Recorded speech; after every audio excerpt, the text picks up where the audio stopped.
The year was 2179, and Earth had become a graveyard of memories.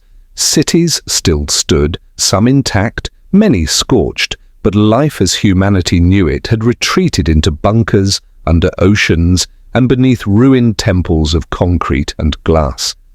It all began 7 years ago when they arrived. A massive alien vessel spanning the length of a continent appeared silently over the Eurasian skies. It was not a declaration of war, it was an announcement. We are your new gods. The invaders called themselves the Anaxari, an ancient, interstellar species that conquered not through brute force, but through submission, by awe. Their arrival was not a thunderous invasion, it was a slow burn of dominance, of psychological surrender. They hovered over cities like ghostly angels of doom. Humanity's own satellites were reduced to debris. Our skies, once free, became the stage for their divine presence. Within months, Earth's greatest governments surrendered. Whole nations turned into harvest zones where humans were catalogued, tested, and sorted, useful or not. Those who resisted were annihilated. The rest lived as workers or entertainment, under glowing domes and the constant hum of alien scanners. But in the shadows, hope brewed. A beacon in the smoke. Commander Elias Rain, once an astrophysicist, and now the reluctant leader of Earth's last resistance cell, stood at the edge of a crumbling rooftop in Hamburg.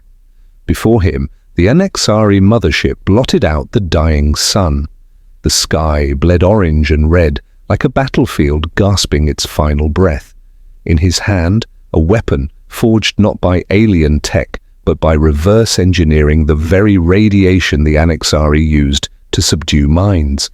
The blade shimmered blue, a beacon of resistance. Behind him were no legions, no tanks, just stories of lost families, whispers of rebellion, and the burning Earth flag planted beside him. He had one mission: get aboard the mothership, upload the virus, break the hive mind.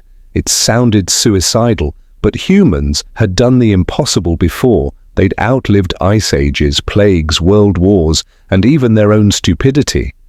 Now, they just needed to survive the divine.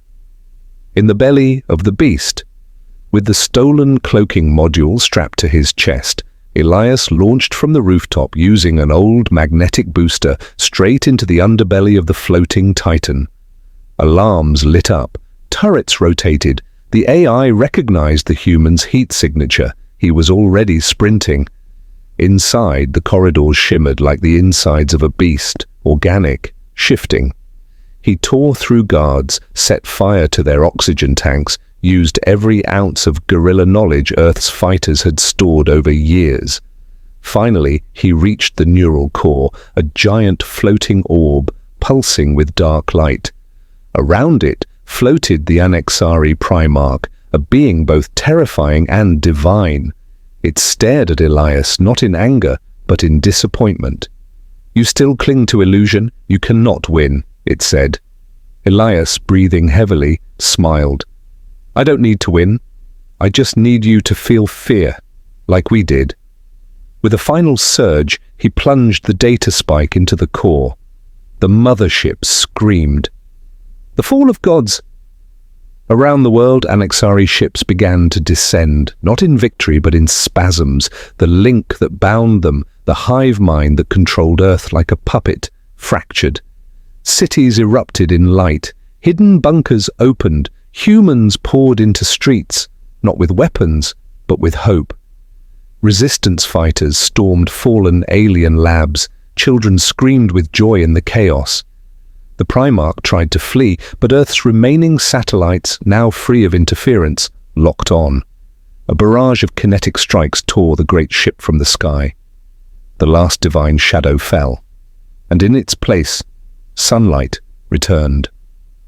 7 years later, Elias Rain never returned. His body was never found. Some say he was absorbed by the neural core. Others claim he became light, energy, eternal. Children now wear cloaks and wave glowing sticks, shouting for Elias, in streets rebuilt with alien alloys and human stubbornness. The flag he planted on the rooftop now stands in Earth's new capital, encased in crystal, still singed with fire.